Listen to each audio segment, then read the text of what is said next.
A.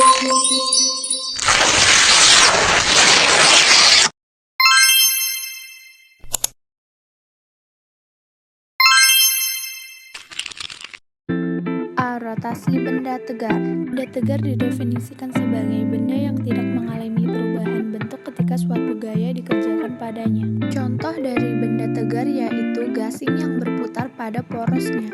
Rotasi benda tegar itu terbagi menjadi 4. Yang pertama itu ada momen gaya. Momen gaya atau torsi didefinisikan sebagai hasil perkalian silang antara vektor posisi titik kerja gaya terhadap poros atau R dengan vektor gaya atau F. Secara sistematis, momen gaya ini dapat dinyatakan dengan persamaan berikut. Vektor momen gaya sama dengan vektor posisi titik kerja gaya terhadap poros dikali dengan vektor gaya. Berdasarkan konsep perkalian silang vektor, maka besar momen gaya yang dinyatakan sebagai berikut. Vektor momen gaya sama dengan vektor gaya dikali vektor posisi titik kerja gaya terhadap poros sin theta. Contoh dari momen gaya yaitu kipas angin. Kipas angin yang berputar bahwa semakin besar sudut kelengkungan rotasi, jari-jari kincir pada kipas angin semakin besar dan hal ini menyebabkan gaya hambat yang dialami kincir kipas pun semakin besar, sehingga kecepatan kincir berkurang. 2. Momen kopel. Momen kopel yang ditimbulkan oleh sepasang gaya pada suatu benda besarnya selalu sama pada semua titik. Secara sistematis, nilai momen kopel sama dengan hasil kali nilai gaya atau F dengan jarak tegak lurus antara kedua garis gaya yaitu momen kopel sama dengan gaya dikali lengan kopel. Contoh dari momen kopel yaitu kincir angin. Karena kincir angin memiliki 2 pasang gaya yang besarnya sama dan memiliki arah yang berlawanan.